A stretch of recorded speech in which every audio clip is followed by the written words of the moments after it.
আমাদের সাথে এই মুহূর্তে যুক্ত হচ্ছেন আমাদের সহকর্মী সুমন তানভীর। আর সুমন, একটু জানাবেন যে আসামিদের এই মুহূর্তে আদালতে তোলা হয়েছে কিনা, কি দেখছেন পরিস্থিতি?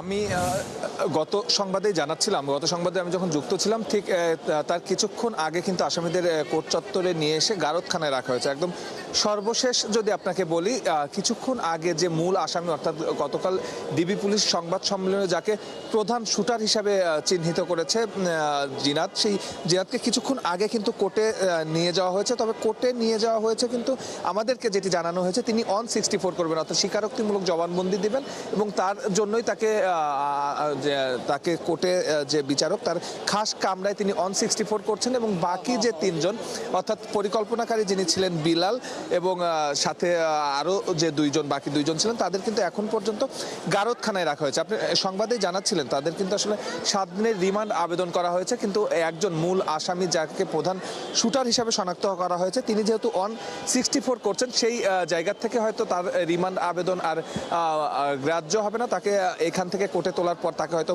জেল হাজতে পাঠানো হবে। তবে প্রসিকিউশন এখন পর্যন্ত আমাদেরকে কিন্তু এই বিষয়গুলো কিন্তু আসলে নিশ্চিত করেনি। আমরা ডিবি পুলিশের কাছ থেকে যখন এখানে নিয়ে আসা হয়েছে, তার আগে আমরা তাদের কাছ থেকে যতটুকু জানতে পেরেছি এবং আমরা সংবাদেও কিন্তু আসলে জানাচ্ছিলাম যে দুর্বৃত্তরা গুলি করেছে গত 7 তারিখে আসলে মোসাব্বেরকে। আমরা সেই দুর্বৃত্ত পর্যন্তই ছিলাম, তাদের পরিচয় আমরা জানতে পারছিলাম না। আমরা কিন্তু গতকাল সংবাদ সম্মেলনের মাধ্যমে তাদের পরিচয় শনাক্ত করতে পেরেছি। তবে এখন ডিবি পুলিশের যে মূল টার্গেটটি, এই হত্যার আসলে মোটিভ কি ছিল এবং এই হত্যার পেছনে আসলে কারা কলকাঠি নেড়েছে সেটি জানার জন্যই যারা আসামিদের গ্রেপ্তার করা হয়েছে তাদেরকে রিমান্ডে নেওয়া অনেক বেশি প্রয়োজন। এবং দ্বিতীয় শুটার যে আছে রহিম, তাকে কিন্তু এখন পর্যন্ত গ্রেপ্তার করা যায়নি। সো তার অবস্থানটি শনাক্ত করার জন্য এই আসামিদের রিমান্ডে নেওয়ার প্রয়োজন। আপনি সেখানে থাকবেন, আমরা আবারও ফিরবো এবং বিস্তারিত তথ্য নিশ্চয় জানবো পরবর্তী সংবাদ সংযোগে। ধন্যবাদ আপনাকে। দর্শক, সিএমএম আদালত থেকে আমাদের সহকর্মী সুমন তানভীর যুক্ত ছিলেন, আমরা তার কাছ থেকে সর্বশেষ তথ্য জানছিলাম।